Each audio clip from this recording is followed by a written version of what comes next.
What is good? And gosh, it feels good to be back. Man, I feel like we've been gone a while. Man. Yeah, I mean, got to take a little break every now and then, you know? Well, things happen.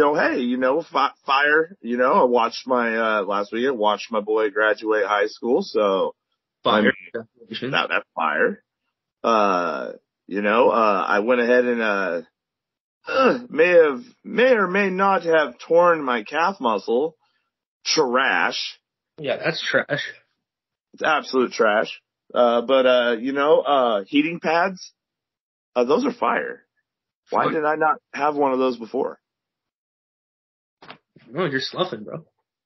Heating pads, fire. But, the bottom line is, hey, there was a lot going on last week, and, hey, we don't put out a subpar product, since we don't do review, and we're not a review show, whatnot, that, and, in my opinion, some of the shows, quote unquote, especially that last week, really wasn't much to talk about to me. It's been a pretty uneventful couple of weeks, so yes. Until the past couple of days, though. Right, and I will be at Money in the Bank. Fire. Yeah, that is fire. So we will be probably doing a recording from the hotel room, that week. Or who knows? Maybe we'll just record it on Monday when I get back, because it is a pay-per-view, so we can do whatever we want. But hey, we are back. This is a WTFW podcast here on the WWE podcast. Mean to Mean, Kanye, Twitty, and if this is your first time here, we're not your review show. We're not your dad's show or your cousin's, sister's, mama's, stepdog's show. We are a different show, and we're here just to point out what is fire, what is trash, and, for sure what the lunchable breaks are. And if you're not sure what a lunchable break is, 24/7 title comes on television. What do? That's a lunchable break. The Miz, awesome hits. What do? Baron Corbin comes out. What do? Lunchable, because they make us happy.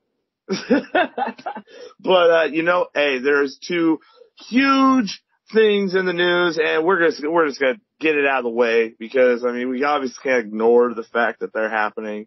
Let's get your thoughts on the first one, because I'm still not sure how I feel about it.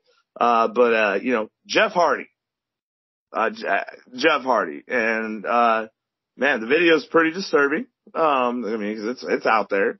Of his little stop by the Fuzz, but Jeff Hardy is, right before we got that match coming up, you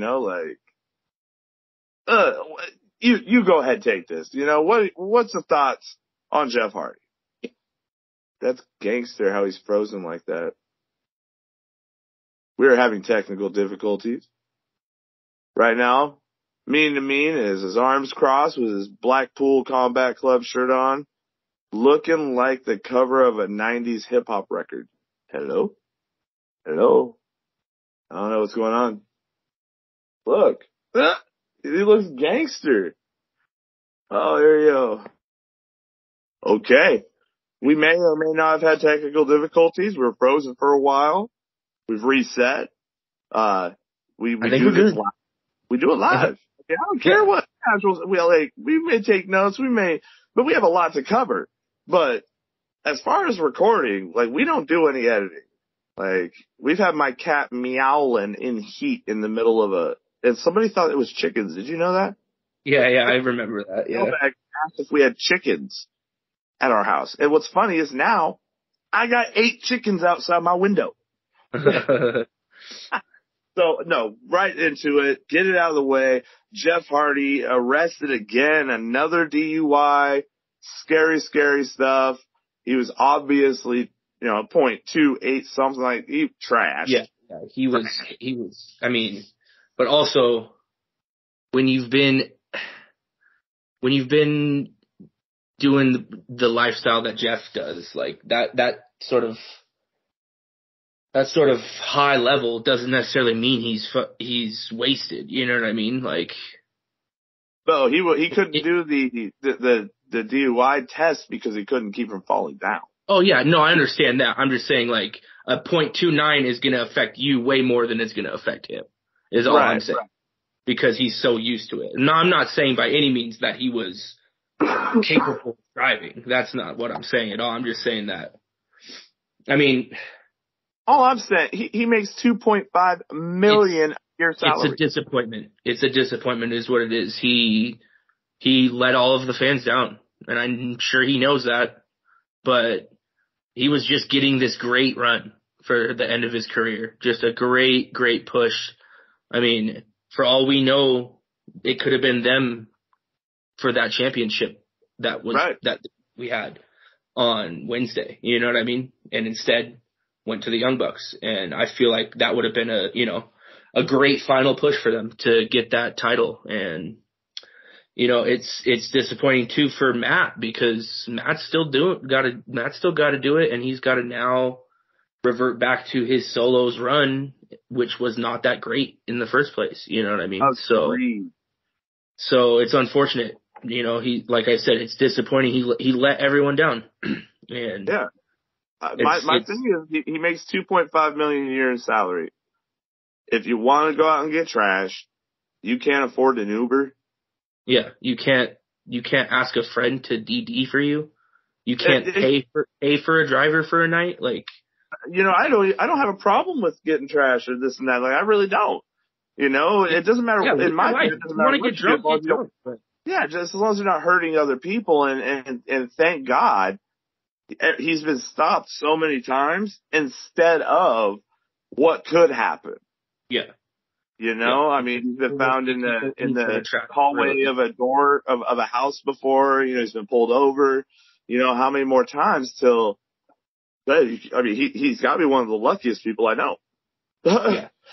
But yeah, for sure. I just I don't like to like really blur the line between personal and the gimmicks that we support and that we pay for and watch. But yeah, I have to say that for all intents and purposes, the help is there. The help's been tried to be given, but in the bottom line, it's the person's choice.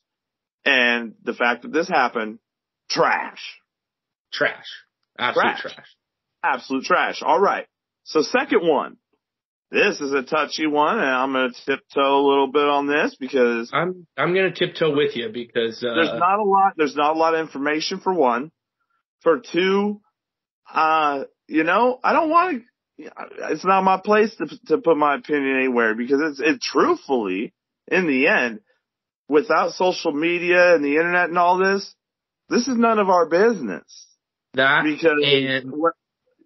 It's like you said, there's not enough information yet. Like, we can all speculate and we can all make Vince the villain that he always has played so well. But in all actuality, until any sort of evidence comes out, no one really knows what has gone on. Right. So I'm not there to jump to conclusions either. So until more info comes out, I'm just going to kind of leave that one, as a whole, it's trash because the fact that we even have to sit here and try and speculate, there's I want obviously wrestling to escape these things. Yeah, exactly. So overall, the whole thing's trash, but I'm not going to give Vince a fire or trash rating until I know more, Right. So. I will give him a trash for one reason. Vince McMahon. I thought he was doing the right thing, stepping down while investigation's going on. I like that. And try, but then there was fine print in that writing. Yeah, but I mean, did he really step down? I mean, when you're handing, yeah, no, I understand. There was no reason for him to be on SmackDown. None. Yeah. And I thought it was a weird flex. But I think also he went out there as in character. You know what I mean? And so if Vince is going to be Vince, then he's going to be Mr. McMahon, and that's so. I thought it was trash that he came out there. I was scared of what he was going to say, but ultimately it felt to me like just a weird flex, just a real arrogant flex. Yeah. And I thought that because there was no purpose, there was no reasoning, there was nothing tied into storyline with it. To me, Vince coming out on SmackDown for the first time in a long time that I've ever said this, Vince on TV to me was trash. Yeah. You're trending on Twitter at the moment. Yeah. So, all right. Yeah. Good. They're done. We got it out of the way. I hope the people that, for when we talk about wrestling, we're like, sometimes a certain storyline, a certain gimmick just isn't for me, Well, those subjects and those two storylines, they ain't for us. We're here on WTFW. We're here to talk wrestling. So, let's switch it up and let's dive right into some Monday Night Raw trash. I don't want fire. I want some trash. The Becky fighting Dana Brooke 24/7. I mean, 24/7 anything for Becky that's trash. It's trash. Preach. It's trash. How does she go from being the Raw Women's Champ to fighting for the 24/7 title? Like, I don't. It absolutely blows my mind, and it is trash. I almost stopped watching the episode because it was so much trash. Yeah, I didn't even want to have a Lunchable. I didn't even want to eat a Lunchable. The fact I wanted to burn my Lunchables. I've been looking at Twitter the past couple of days a lot because of all of the stuff that's been going on. And I've been seeing so many people talk about taking a break from WWE. And that's real. I mean, it is real. I'll be honest, if we weren't doing the show and I was just casually, wink, wink, watching at home, I agree with your brother right now. AEW just is entertaining me. It's just there right now. And this cruise control of WWE right now is just they're recycling. And I understand. You know what? No, I don't understand. Because, there's a bunch of injuries. Yeah, I understand that. Randy Orton, Cody Rhodes, okay. But you have a deep roster. You have a lot of people. If you go all the way to NXT, you know what I'm saying? Yep. So you can't tell me that you can't come up with a new storyline or a new anything. And every match on almost every show, even the upcoming pay-per-view. Yeah, I said pay-per-view.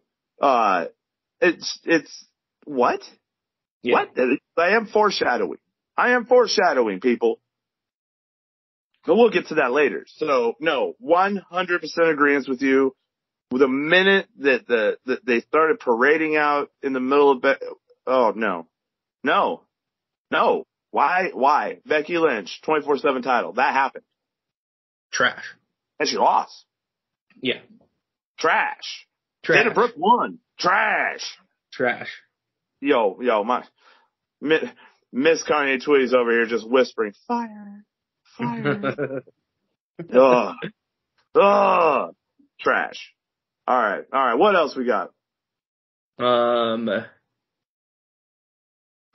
don't know how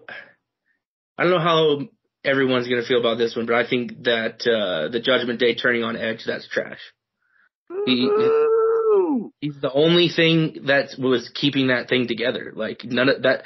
That's the whole reason why all three of, not as much Finn, in my opinion, but Damian especially is he would be nowhere right now had it not been for Edge. So I don't and it's Edge's promo work that keeps it going. I mean, Rhea did an amazing promo herself, and I'm not so much worried about Rhea, but I just don't think that it has as much bearing without him in it. That's like if Malachi Black left the House of Black. Would anybody, you know what I mean? Would they even be as powerful? Yeah. So I don't. in my opinion, that's trash. I got a rebuttal. Yeah. Because, I mean, I thought it was trash too at first. But then I realized how much I was popping for it. And it dawned on me. It's ingenious. Absolutely ingenious. Because Edge, not only did they need, and this is one, they shuffled some things around. I know that this had to have been because of the Cody Rhodes injury. They need a top babyface. However, they didn't have one. But they created a whole slew of a storyline because, first point, Finn Balor, I mean, in real life, in reality, he is a trainer. He is a world-renowned superstar. I mean, he's the reason we have Becky Lynch back in wrestling at all.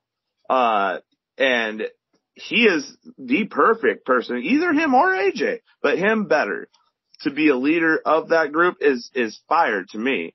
The fact that, I mean, Edge looked like he was dead.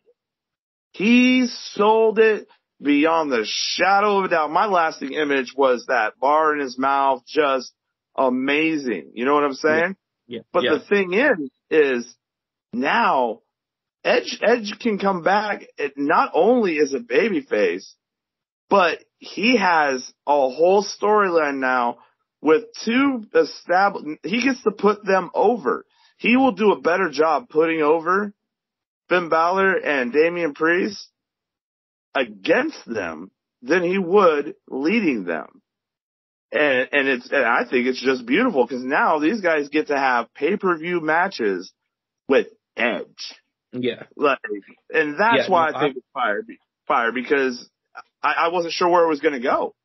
Yeah. I'll agree with you. I'll agree with you on that for sure. It's like a lot of fire came out of it, but the fact that Edge is way better as a heel than a babyface. I know what's happening here. Yeah. Your fanboy showing. Yeah, you're right. It is.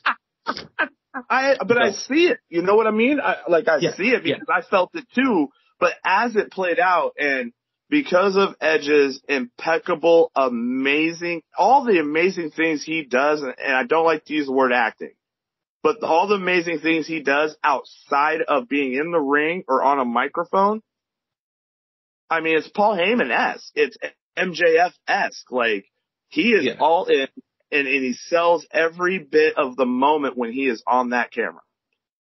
100%.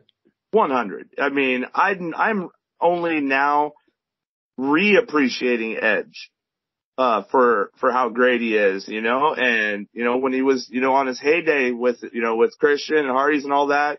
I mean, I was younger and it was a spot. I remember it fondly because it was spot, amazing matches. Yeah. But now as we're older and we get to see it from a different light and whatnot, I am so appreciative of what he does when he's a can't miss on when the camera's on. In Roman's terms, he's a needle mover. Yeah. He spoke to your attention, but that's going to bring me to some trash. All right. I don't care what's coming up in the third hour. I don't care what's coming up in the second hour. I don't care if I don't even know what matches are coming up. You can even start Raw and not even tell me yet what the main event's going to be. I actually like that when you don't know what the main event is, you don't have one, but the stories throughout the episode creates that main event. Yeah. Bro, this is a permanent trash. Permanent. The countdown clock. Yeah. Knock it off. You're insulting my intelligence. You're insulting me as a fan who's already set aside 3 hours to watch this product. Yeah. I'm here already. I don't need you to hold my hand. Why are you making it easier for the casual fan? Yeah. Yeah, I said it. The casual fan can see that clock and be like, you know what? I'm going to go eat Lunchables for an hour and 25 minutes. And then I'll get on Bleacher Report and get the rest of the show. Yeah. No. I think that the countdown clock is offensive to the, not even diehard fans, but the invested fans. What they call the WWE universe. All right. they're insulting us, and I think that is a slap in the face. Yeah. I do not like it. It's gotten under my skin. Like, every time that clock comes up, I get mad. You know what I want to do immediately? I want to wait till that clock comes down and then take a Lunchable just out of spite. Yeah. But I don't, because it's usually Edge or Cody or, you know what I'm saying? Yeah. Crap. No. Crap.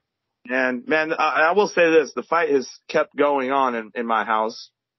I can't even mention the American Nightmare's name without somebody popping up out of nowhere like a weird commercial, Mentos commercial. Fire! Yes, the Cody Rhodes, Seth Rollins feud in my house is real. Real annoying. I say that quietly so she don't hear it. Want to know something else? Sidebar this fire?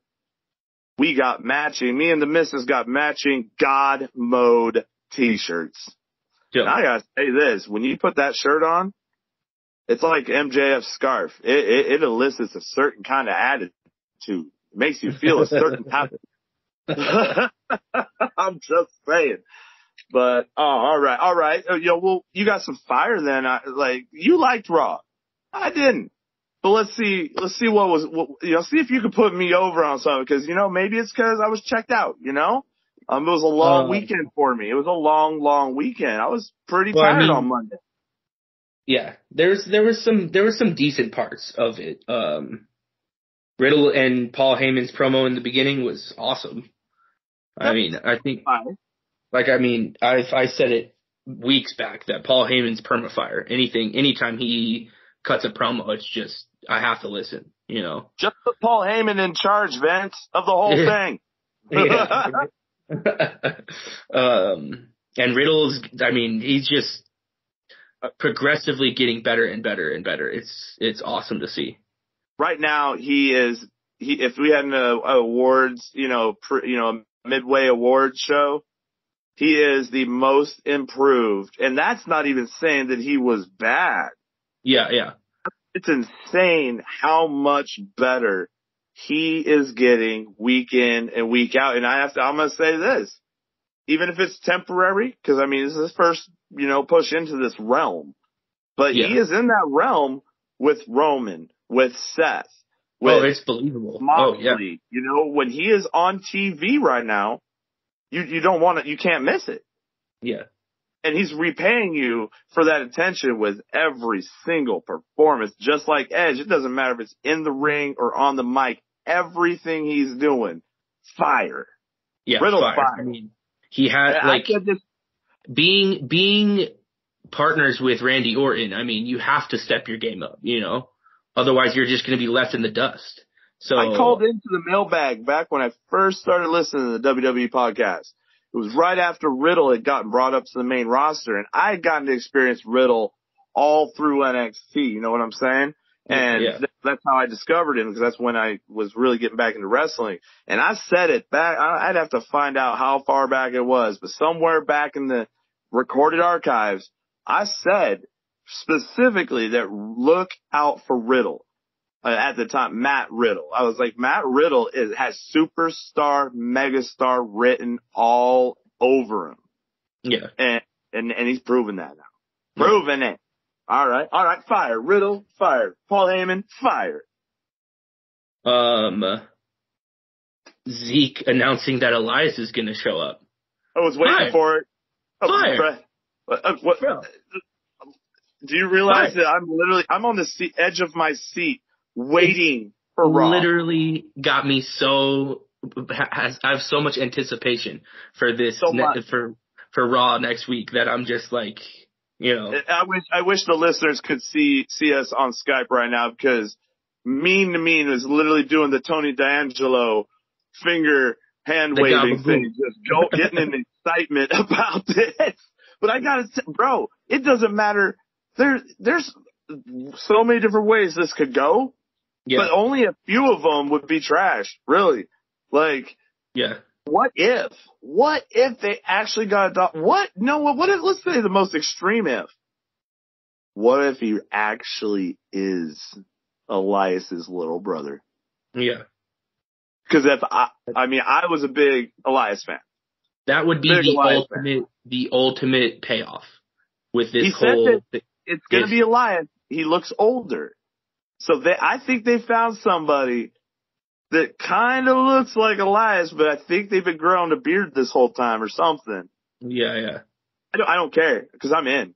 Yeah. You know, it could be even a bad doppelganger, and I'm probably still going to just to see Kevin Owens react. And now Kevin Owens is going to be running around saying, what if it's somebody that we already know that is now pretending to be Elias? And so Kevin Owens, what if it turns Kevin Owens down a psychological rabbit hole? Yes. Like this could go, this is long-term storytelling maybe. Yeah. Which break Kevin Owens. It's so rare to see good long-term storytelling in WWE that if they do this right, it'll be excellent. Yes, and I don't need a countdown clock for it. Right. If they have a countdown clock to Elias' performance, I'm going to throw up. I got the over on them having a countdown for Elias. Yeah, they're going to do it, aren't they? They're going to do it. Yeah. They're going to have a countdown to Elias' performance. Yes, yeah, they will. I like to walk with Elias. You ever listen to him on Spotify? Oh man, no. No, he actually has. He dropped an album. Oh, I know. I actually listened to it. It's all right. Because the truth of the matter, the history, the behind the scenes thing is, Elias or Ezekiel or whoever people are, but Elias, originally he was a musician and a legit musician before he went into wrestling. So when he came out and played the guitar or whatnot and recorded the song, like he's actually playing. And it's almost like a bluesy Southern, it's real bluesy to me. But go check it out. We'll talk about that next week. Like you got to hear some of his music. We'll have to put some fire and trash on the Elias playlist because one of his songs was actually made it to my everyday playlist. I'll say it. Yeah. So no, that right there is, it's fire. And because of the Elias storyline and add that with the Seth Rollins storyline, it's been okay without Roman and the title. Yeah. They're filling the space and the attention. Well, and that's the thing too, is Raw has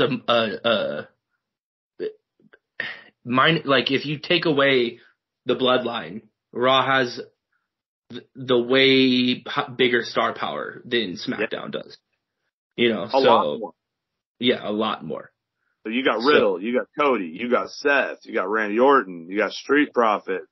Yeah. You got Elias, you got KO, you got Becky, you got Bianca. Like, holy cow, saying it out loud really nails it home. Well, Hell in the Cell proved it.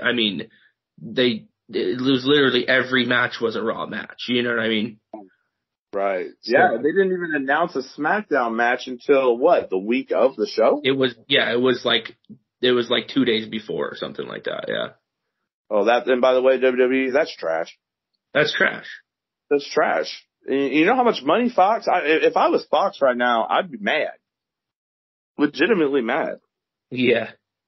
But we'll get to, that also weighs into what my trash of the week is. But foreshadowing, we'll get to that later.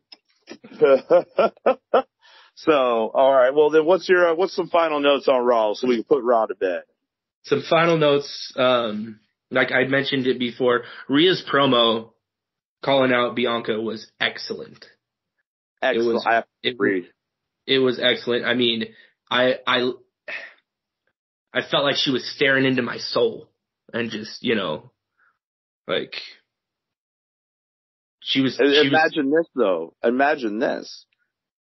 Both her and Priest have had some of their best promo work ever. Yeah. And we all know Finn Balor, he could teach people how to do promos. Yeah. Now these three get to have promos against and with Edge. Again, I'm saying he can teach them and put them over more being their adversary than right next to him. Yeah, no, that definitely adds more appreciation to to the turn for sure. And of course,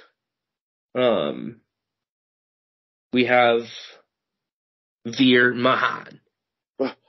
Oh, I didn't want to talk about it. Well, he's always fire. I mean, he's always fire. No, Veer Mahan is always fire. But I will say this. Poor Ray. Something now. Give me something.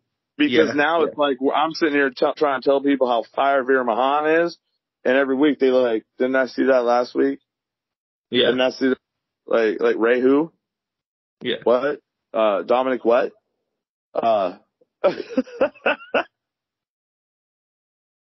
Fire. He's still fire. I'm still rolling with my boy. Oh yeah. But give me something, please. Give me something. Yeah, I agree. And that's pretty much it. I mean, like I said, the classic Lunchables, we all know what they are. 24/7 title, The Miz, Omos and MVP. Wait, was this the week we saw Miz with his pants down? Yeah. Or was that? Oh, bro, that's why I skipped over it. I ate 5 Lunchables. The whole balls comment, the whole balls back and forth with Maurice and everything, that wasn't funny. Yeah, no, that was last week. Was that last week? Yeah. It made me so disinterested that now I don't even remember what the Miz did this week. But I'm out. And anytime someone clowns on the Miz, I'm with it though. And when they did the tiny balls chant from the crowd, I was dying. But laughing. The problem is I'm already halfway to the fridge by that point. Yeah. You know what I'm saying?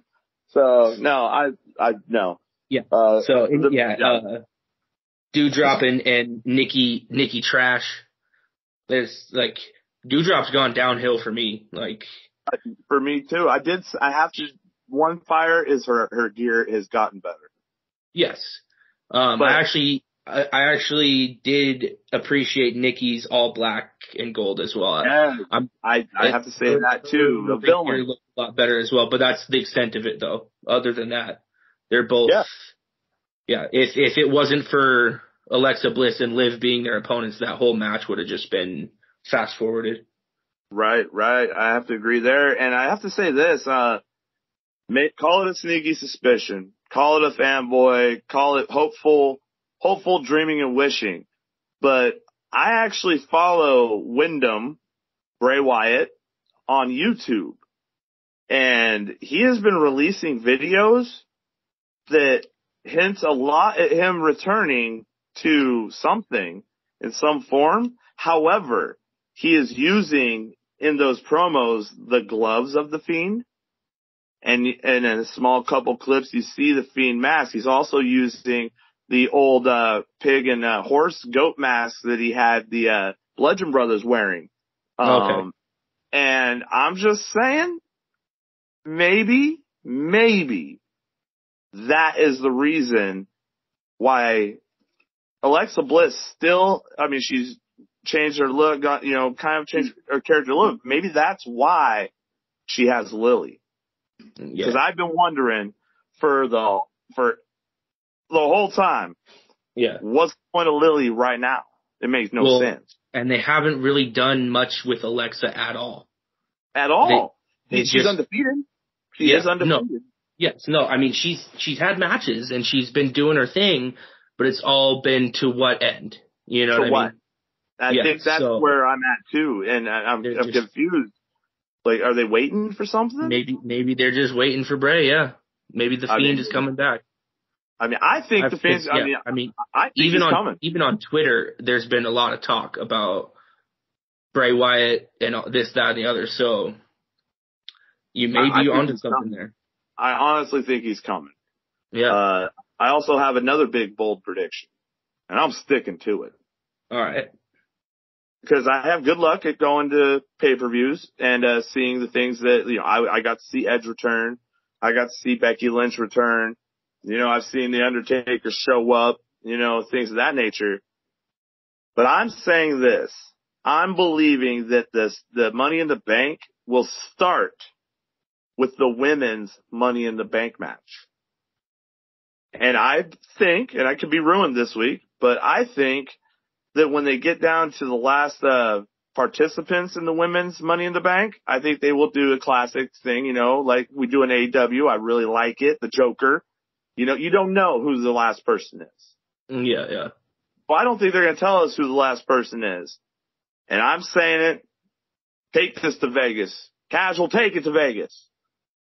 Bayley returns, wins Money in the Bank, and then later on that night, especially if Roman's not going to be there because he got pulled from all the advertisements weeks ago.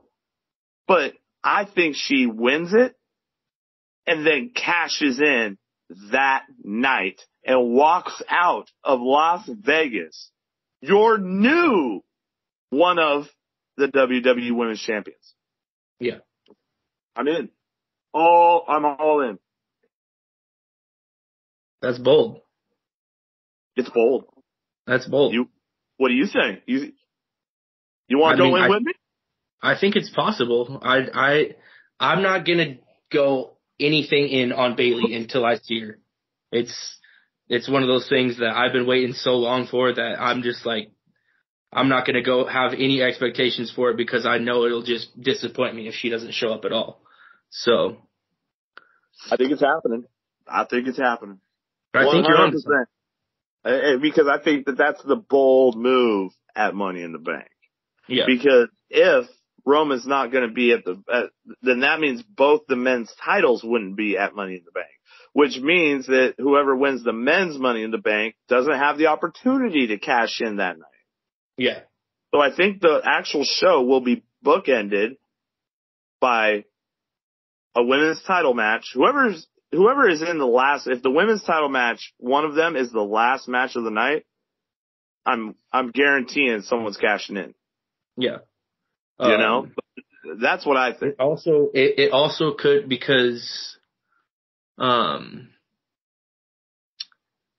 if Liv were to win Money in the Bank and Rhea were to beat Bianca, then Liv could go right after Rhea, and that could be a quick, quick. While she's down. Exactly. It will be a quick way to get the crowd to pop over and over and over again. I think that Money in the Bank is going to surprise people with what is beautiful about Money in the Bank is that cash in.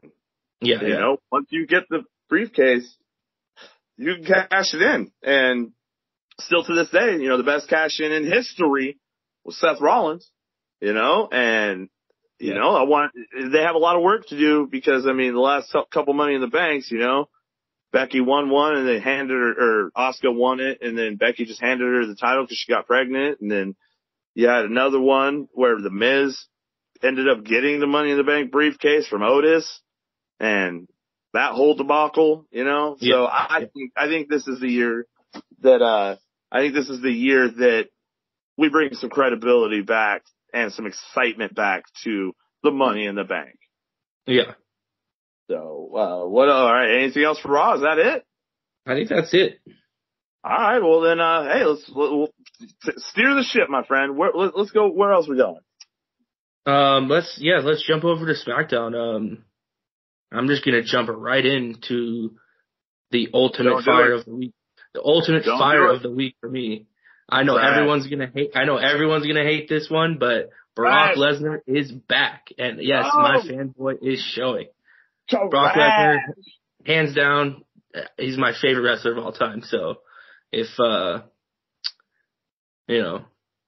he's in any of the promotions, I'm excited. So Brock Lesnar being back is fire. No, Brock Lesnar being back is fire. Brock Lesnar, period, is fire. However, I've been watching, I got you back in, after I got back in. And it was like 2-3 years straight. Roman, Brock. And then even this last time when they brought them back together, it was a different Brock. And it was something new still, Yeah. But no. No. But I even said it at WrestleMania. The new Brock, I agree with you, is amazing, and I didn't get enough of it. It was so short-lived. I like him back. It was so short-lived. Yeah. Why couldn't he fight Veer Mahan? Yeah, right. I agree. That's but I have a prediction that they're going to split the titles back up. And I think Brock I think that might be, SummerSlam's coming up. I think that would be perfect opportunity for them to split those titles back up. It doesn't make sense to have somebody, and then you could have Veer go against Brock for the title, or anybody. Really anybody. Anybody, really. And then that would also be the perfect, because we all know Cody's going to be out for, I think I read somewhere that they said up to 9 months.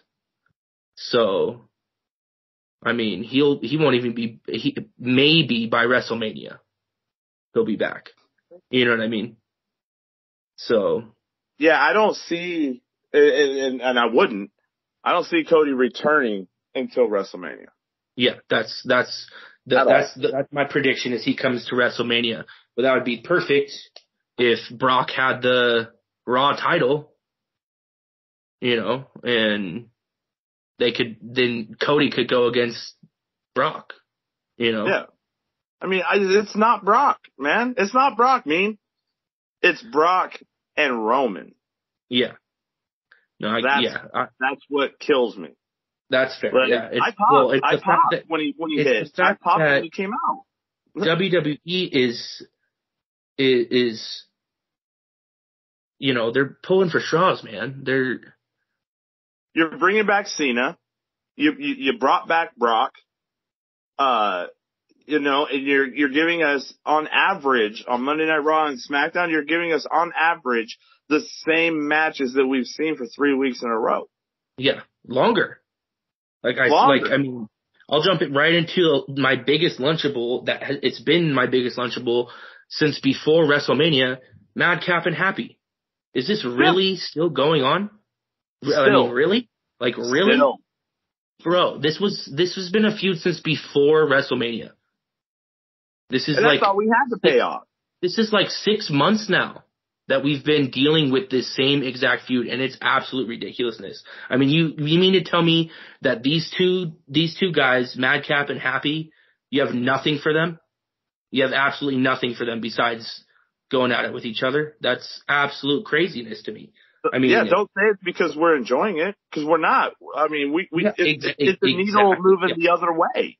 Yeah, if this was some kind of feud that just made sense to keep going forever, because there are some people that they earn that fight forever chant, and I wouldn't be mad at seeing them over and over again. You know what I mean? But Usos. Yeah. I don't care how many times I see it. Yeah, it always makes sense. Exactly. But I gotta agree with you 100%. Like, and it sucks because Madcap is so good. Well, and he, like you said, I thought we got that payoff of Happy putting him over, and where's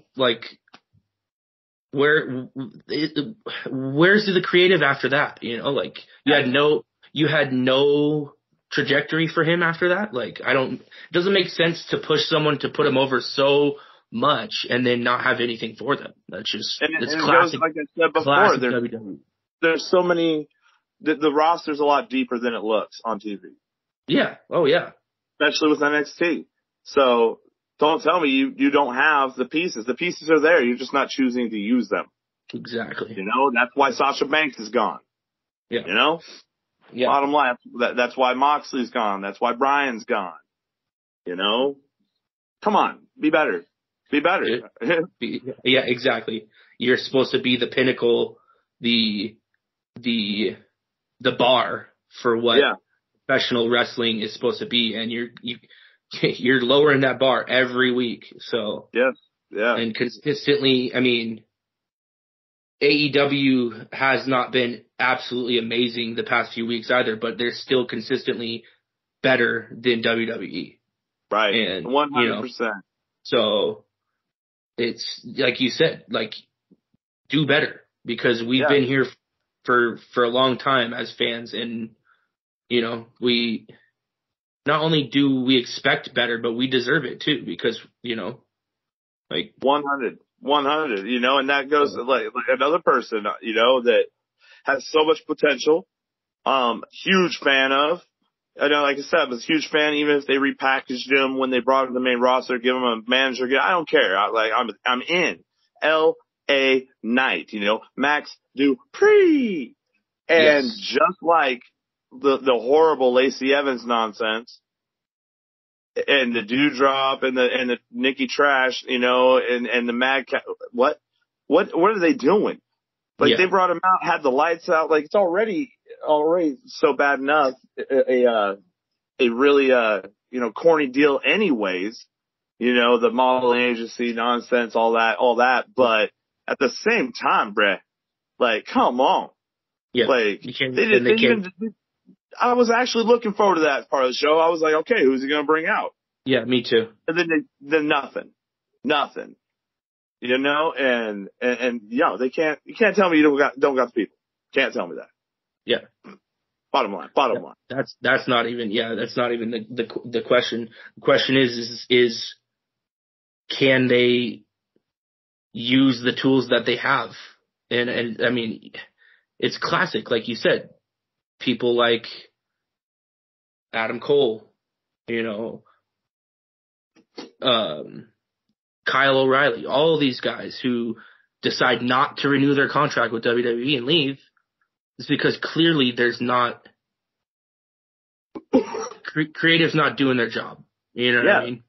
Just like Ruby Soho sitting. I mean, we're not even the biggest fans of Ruby, but I mean, she sat in catering for so long, getting a paycheck, and these people are getting paid. These people are getting paid that we don't see on TV. You know what I'm saying?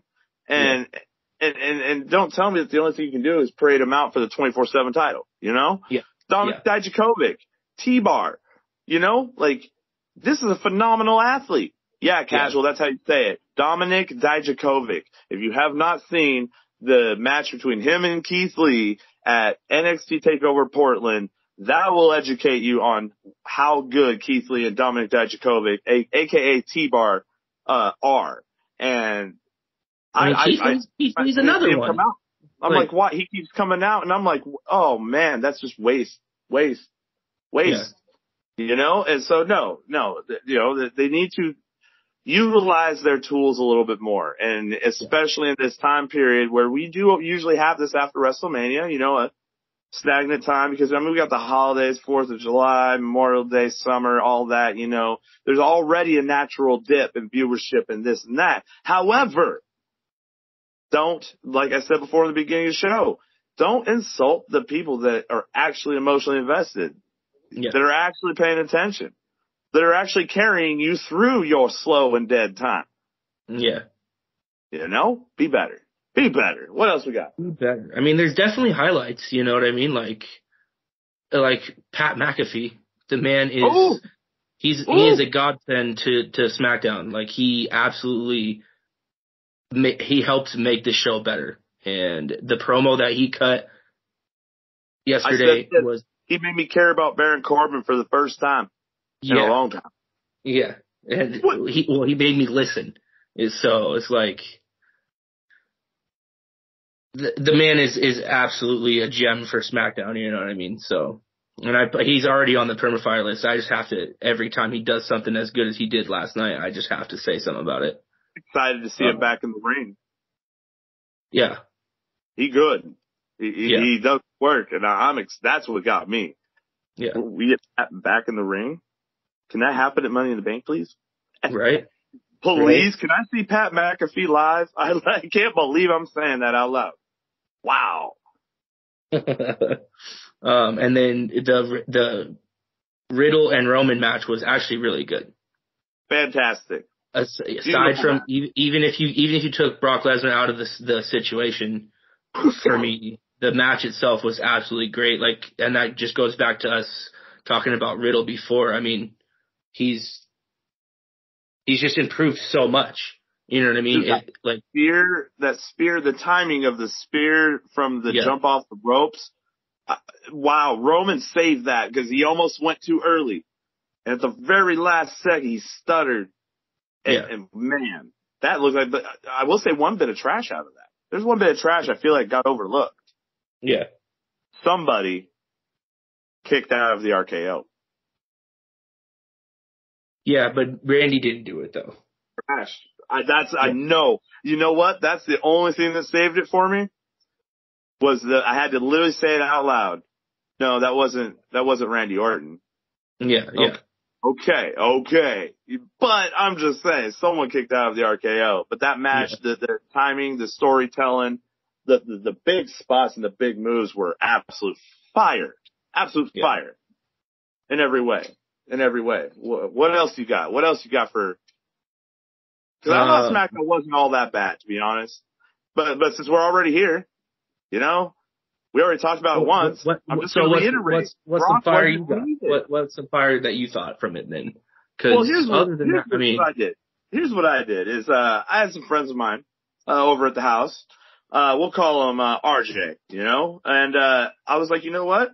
I'm going to let you guys take the first half of the show or first bit, that we watch. And I let them write down fire and trash. I haven't seen this list. I just said, I explained how we do it, and that's what we got. So I'm just going to go into it. All right, right on. Let's hear it. Yeah. All right. So first one, Vince trash. We covered that. That. We'll let them have that though, because, hey, Riddle, they're like Riddle, the Riddle spots. They flat out say all the Riddle spots. Absolute fire. Corden, it looks like Corden, here's what he said. He looks over, he says, it looks like Baron Corbin raided some hipster's closet again. Yeah. Pure trash. Trash. That's classic Corbin. The guy in the sign in the crowd. There's a crowd, someone in the crowd that had a sign that said Corbin loves well done steaks, and at you and me are chefs. Man, that's fire. That's a fire sign for sure. By the way, at the place I'm working now, you want to know something funny? If you order a well done steak in the computer and the ticket prints up in the back to the cooks, you want to know what it says? What? Wrong. That's how it prints up. It says ribeye. Wrong. Anyways, that's for all you well done steak eaters out there. Cook that at home, okay? Or go to Applebee's and they have Chef Mike. That's the microwave. Anyways, and they were like Corbin and Madcap Mac, just a Lunchable, flat out Lunchable. Yeah. Corbin having any more mic time? Trash. But then that's when Pat spoke up, and that no notes were taken because this was their first time seeing Pat McAfee doing something, and so that's what they got really, really fired. Let's see. The start of this tag team match with intros was a total Lunchable and seemed to be a drag out, which is garbage. Yeah, the tag team match. The fact that here's what happened. It took almost 2 commercial breaks to get it all out there. Yeah. I agree there. I actually like matches. I like the shows sometimes starting with no intros and just the wrestlers in the ring because AEW does that and it works just fine. And then they got to, this is where they checked out. And this is another trash of the week. He's on the perma trash list. The permanent trash. Like, he's almost so far on the perma trash, like, this is the kind of thing where you go looking for that, missing, Atari game in a landfill somewhere in a mile squared. Well, you know I'm saying. But Shanky, stanky leg, Shanky, spanky. Him dancing Go away. Man. Get off my TV. Get off. I'm saying, I'm lit. I'm mad. No, stanky, Shanky, whatever, get off my TV screen. Off of it. Trash. Like have a parade of dumpster trucks, garbage trucks. Have them parade around and every time pick you up, put you in one, compact it, and then spit it out and put it in the next one and do it again. Okay? Like, I can't even, bro, I'm mad. This is the first time I think that one of us has actually gotten legitimately heated. Like, this ain't even go away heat. This is, I want to actually, the Fiend, light you on fire. I want Eddie Kingston to toss me a gas can and light my TV on fire because I feel insulted by what I am watching. I'm embarrassed. I cover my cat's eyes when Stanky Leg comes on the TV. Yeah, I agree. 100%. Trash. It was so trash that I got the main event spoiled for me because we stopped watching at that point. Like, it was just done interested. Yeah. Completely. Yeah, just pulled you out of it completely. You know, after you have Corbin, you have Madcap, then you got Stanky, Shanky, Wanky. Oh, no. And so, yeah, like, no, I got it out. I feel better now. I feel better. Kanye just gets a little mad. All right. But yeah, that's where it's at, you know, and, you know, like we touched on the main event, you know, obviously, you know, I mean, it was a great match. It was a great match. And it was, I appreciated that it was one clean. That was a big plus for me. Because then that means whatever happened after the bell, you know, that's all right. But yes, overall though, WWE, come on, be a little better, please. Just a little bit better. You know, take care of the actual fans watching every week. Period. All right, Dynamite. I loved it this week. I don't have much to say about it because when I'm watching Dynamite or Rampage for that matter, I don't take notes anymore. I'm so entertained and invested that I'm enjoying and naturally enjoying everything that happens. I retain a lot of it, you know? It's almost got, I mean, because it's gotten to the point where my fire outweighs my trash so much that it's more, I'm just reviewing how great the show was. I have no lunchable breaks for AEW lately. Yeah, I don't either. And very, very little fire, or very little trash. And Raw alone gives me like 4. Yeah, easily. Yeah, There's the problem. Exactly. Big fires from this week on Dynamite. Sammy rejoining Jericho. I'm all for it. Yeah, finally it gives us a reason to care about Sammy again. I mean, I've told you as a heel too. Yeah, exactly. And I've told you and the listeners many times before, I'm a huge Sammy fan. Like, regardless of what he's doing with Ty, you know, like, Sammy is. Get Ty away, please. Can just get. I don't care that they're engaged. I don't care that they're married. Yeah. None of that. Yeah. Can I have Ty Conti her own gimmick again? Please? Yeah, 100%. It didn't work with Seth and Becky. It sure as heck ain't working with Sammy and Ty. And no, I just want to take, because she was one of my, you know this, that she's been one of my, I understand that she needs more work in the ring and whatnot, but she's been one of my favorites in AEW. And I don't remember the last time I've really seen her do anything that wasn't related to Sammy Guevara. And I agree with you, Guevara, it doesn't matter what he does, he has me checked out before the ring, but don't miss Sammy Mack. Same thing with Hobbs' partners, Starks. Ricky Starks, in the ring. Yeah, you cannot miss what they do. Yeah, 100%. Fire. Also, we have Murder Hawk Lance Archer joined the JAS as well. Yeah. This faction is becoming huge, and it's like NWO-ish. That's literally it's the wars again, man. You got the JAS versus the Blackpool Combat Club, man. It's great. I love it. These two factions battling it out are so much fun to watch every time, you know. Yes, Yuta getting back to the States, I really appreciated that. Yeah. We got, man, Will Ospreay is awesome. Yeah, I'm a huge fan. The match he put on with Dax Harwood was a clinic. I mean, it was one of the better matches I've seen in a long time. These guys just went spot for spot, back and forth. I mean, it was awesome to watch. And then, so that match alone made the whole episode fire for me. I could go back and watch that match over and over again. So, and then Orange Cassidy coming out. He's going to be, finally, Orange is coming back. He's going to be fighting for a title. Battling Will at Forbidden Door. I'm with it. I'm excited. I am a huge fan of Orange Cassidy also, so that match will be awesome. Then you had Jon Moxley calling out Tanahashi. Yep. Which I think will be an amazing match, but it was funny. I thought it was fire, but I love it how, like, it just proves to me why Mox is my favorite wrestler right now, because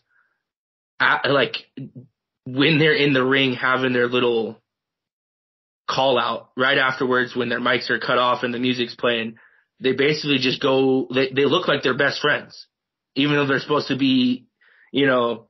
And then they announced that the two of them will team up against Jericho, and, you know, they, like, Mox he's so comfortable in knowing that he is as great as he is, that doesn't care whether he drops that fourth wall a little bit in the middle of the ring and, you know, talks to Tanahashi like they're best buds. You know, I love it. Yeah.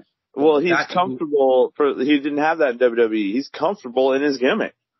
Yes, he gets to be himself, and that's all the fans want, is to see Mox. They don't care about anything else. So, you know. Yeah, I don't care who he fights. I don't care if he loses. I don't care if he wins. I just want to see him beat someone up. Yeah, exactly. So, to me, that's fire. Miro winning the advancement to Forbidden Door. I'm all about it. Yeah, he needs it. You know what I mean? We haven't seen him in. Well, I think it was like 4 months? I think it's been long. I think it was 6. I'm not sure what was going on, but I'm happy to see him back. Tony Storm also getting the title shot against Thunder Rosa. Love it. Yeah. Britt Baker putting her over. Love it. That match was absolutely awesome. One of the better women's matches I've seen in a long time. It's because, you know, so we've had this talk many times before. I won't go into it too much because we don't need to speak on it, but we know, like, Thunder Rosa is not. Her title reign is trash. Yeah, her title reign is not great. So I think Tony will definitely give the title a little bit more prestige, I think. So. Yes, I agree there, and I think it's the right move to put it on her. Yeah. Jay White, also awesome. Love him. Telling both Adams that neither of them are getting a shot at his title. I love it. Yep. And the Young Bucks tag champs now. Awesome. Yeah. Beautiful. Thank you. Beautiful. You know I was excited. I was excited. 100%. I mean, you know me. I am a huge Jurassic Express fan, but I think it was good timing. Honestly, they defended the title for a long time, and they're great, you know, but that ladder match was excellent. And it's a textbook ladder match. That's exactly how you do a ladder match, you know, spot after spot after spot off of the ladders. They're using the ladders over and over and over again. It's just textbook. That's exactly how you do a ladder match. So I felt like the Young Bucks got to reintroduce themselves and remind the world how good they really are. Yes. I mean, it's literally every time they're in the ring, it can't go wrong, you know, like. Yeah. Don't look away. Don't look away. Yeah. You miss it that quick. Yeah. Cause you'll miss it. Yeah, for sure. And then that was led to the perfect transition of Jericho turning heel. Fire. Or, not Jericho, but, Christian, sorry. Christian turning heel on, my fault. Not Jericho, but, Christian. I called that. Turning heel. That. Yeah. On, Jungle Boy. Yeah, it's perfect. Christian is a born heel. So, it's perfect. Super happy to see it. And yeah, I mean, that was, like I said, that was like basically a review of the whole episode. And it was awesome. The only, like, the fact that one of the only trashes that I have is the Wardlow match. Like, I'm done. Like, you're not fighting off 30 men. I don't care how big you are. Like, just not. I'm giving it a pass because I'm like, I want it to. I'm giving them some time now to transition into something. Yeah, no, that's fine. And that's literally, but that's, I mean, that's all I really have to mention. Oh, and quick trash. Ortiz looks so bad bald. I can't. He looks so bad bald. It's like Andrew Dawkins without a beard. Like, what happened? Yeah, it's like, what happened to you, man? Like. No, I have to agree there. My only trash really is no MJF. Yeah, but for whatever reason it is, I'm just saying, like, I like MJF on my TV. Okay. Yeah. But you know, and then, you know, I feel the same way though, because like I watched Rampage today, and I get to the main event. I was smoking a cig, and I hear, you know, Mark Henry, you know, it's time. That's enough talk. It's time. And I'm like, holy cow. Really? Already? Yep. Like, even for an hour. And I didn't even fast forward through commercials. That hour long is just not enough sometimes. Oh, man. So, I mean, I had nothing at all bad to say about Rampage, but I did have the biggest fire. And I'm going to hit up her email this week. We going after her. I got to get her on the show. I mentioned her when I went to Prestige Wrestling in Portland, and saw her perform. Willow Nightingale. Oh man. And when I was watching Rampage and I didn't know who was wrestling on the show, you know, I see, I kind of check out during the TBS championship because, I mean, I know that there's no one that can beat Jay Cargill. It sure as heck ain't happening on TV. But when I saw Willow's music hit and saw her on the big, I gotta say, man, I've been looking, following a lot of independent promotions over here on the West Coast, and literally Mia Yim and Willow, and Taya Valkyrie for that matter, have been with, Maki Ito and a couple of the other guys that AEW has brought over to work there. That's why right now all these shows that we're getting to see over here in these independent scenes is because of AEW. And those people are not only are performing on his show for some reason or another, but they are allowed to book all. It's basically just like you do in music, get a main show somewhere. Oh, I'm going to be out there for a week. Book a whole string of shows. And that's what they're getting to do. And Willow Nightingale has been putting in the work on the independent scene. Bro, I gotta send you. She's been wrestling dudes, and that girl's a lot stronger than I thought. Her in-ring work, she's just so multi-talented. And in reality, I want to see her involved in a little trio, against. With Athena and I forget the other girl, was it Statlander? I like that. I like it. I like that too. I mean, Willow she's got me over already with her in-ring work and with her toughness. Cause like I said, I almost watched her. I swear she almost died. Okay. She landed on her face, rope broke. It was a horrible malfunction, and she got up and finished that match, went straight to the merch table afterwards with a goose egg under her eye. And she, immediately understood what WTFW stood for. She, Yeah. So we're going to email Willow, see if we can't get her on the show and, get her story now, because I'm saying it that because it's not WWE, it's AEW. She has a shot at reaching that next level. And I'd be really happy for that, because I want to see her on TV. You know what I'm saying? Yeah, I agree with you 100%. It's fire. This was I'm a huge Jade fan. I think, she's like a female Goldberg, just untouchable on this run of undefeated, and it's not really believable that anybody in AEW right now can beat her until you had Athena show up, which just gives a little bit of believability there. And then this match with Willow, I mean, this is the first time I think ever that I've seen Jade struggle to win the match. You know what I mean? And I give her credit for that. That means Jade is getting better at selling. Oh yes, 100%. And it's making her matches better. I mean, we all have to remember that this was her 33rd match ever in professional wrestling. She's only wrestled 33 times. So, I mean, you got to give it to the woman. She's doing great things. So, on quicker than Ronda. Oh man.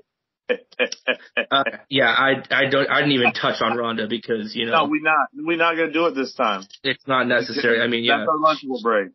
Yeah, that was our lunchable break. Yep. She said, oh man, the whole promo with Shotzi and oh no. Yeah, it's just she's just awful still. I can't. That's all that needs to be said. She's just terrible. Yeah, I'm embarrassed. I'm embarrassed to talk about it. Yeah, I'm embarrassed to even talk about it. Yeah, greatest of what? Yeah, no.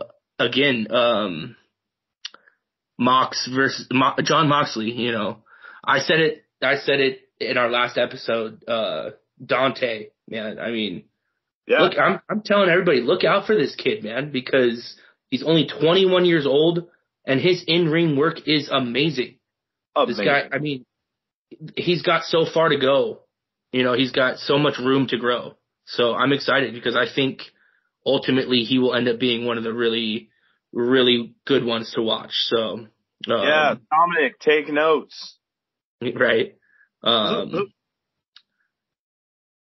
Anything Hookhausen, again, they're perma-fire right now. Fire.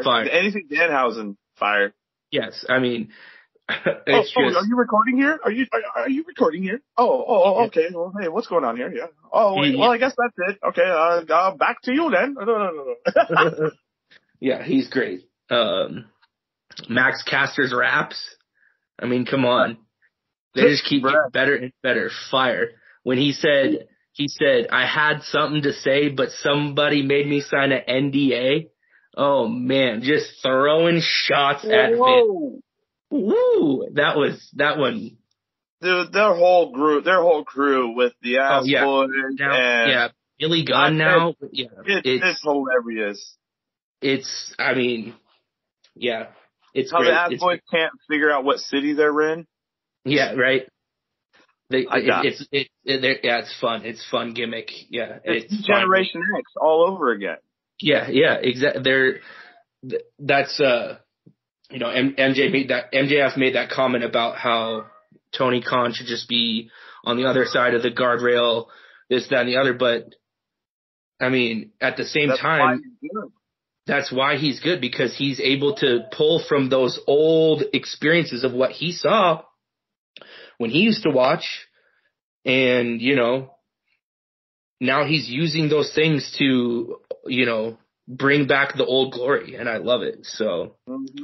And then Darby Allin's selling is just it might be the best selling in wrestling at all right now. Like I can count more times than on my hand how many. That's your cat this time. That's my cat this time. What? Be quiet. I can't tell you how many times I thought this man was dead on the floor. Yeah, I can't tell when it's a bump, when it's safe, or when it's a botch. And I can't tell one way or the other. And that's why he is amazing at what he does. Those suicidas through the ropes, man. It's just. Yep. I wait for it now. I'm waiting for it to come. And it is. It's to that point where it's almost like it's bound to happen one time where he messes himself up good. And so. I think I watched Darby Allin match. It is the same reason why some people watch NASCAR. It's not the race you're watching. You're waiting for the wreck. Yeah. 100%. So, I mean, I want people to be safe and all that, but I'm just saying the way he wrecked, I mean, I'm not even going to say reckless anymore because now I understand, no, it's calculated. Yeah. No, he knows exactly what he's doing. It's mind blowing. It's mind blowing. It's fire. So fast. So fast. Absolute fire. Yeah. He shoots through those ropes like a lawn dart. It's a cannonball for sure. And then my final fire, I think, of, Sting's back, baby. And anytime Sting's in the ring, I'm happy. So, fire. Fire. Welcome back, Sting. Welcome back. Welcome back. And you know what? Welcome back to us. Right? Yeah. Come back. Yeah. All this means is now we, in order to catch up, so we time our episodes right with next year's WrestleMania, we might have to do a special show somewhere along the line. Now we have room to do a special show in the middle of the week. Maybe we'll just drop some, like Drake dropping an album at midnight. By the way, I'm reviewing that album. We'll talk about that in the next one. I think I got it. Oh man. Yeah, I'm not a happy man over here. Not a happy man. I'm emotionally invested. Don't give me trash. But no, we are back. Get at us at WTFW Trash on Twitter. The email will be dropping this week. So that way all week long people can send us their trash and fire list so we can put them right here on air. I think that's it. We got it. And you know what? We did it all in one shot. Yeah, take that. Yeah, right? Even with a difficulty in technical prowess. Oh, it's never difficult for us, Doug. We probably have some background noise, from my cats, your cats, Mrs. Kanye Twitty, putting in fires every time I said Cody Rhodes' name, but like you said though, I mean, this is live, man. We do this live and uncut. Shout out to Memphis Mark. He's really been, I'm getting a lot. He's making me interested in in the Twitter because, man, he's constantly out there. He picked up the AEW review show. Go check that out. You got Ritter over there with the SmackDown review show. Shout the whole WWE podcast. Shout out. The boss too, man. Man, you're doing a good job. Listeners, everyone listening, shout out to all you guys too.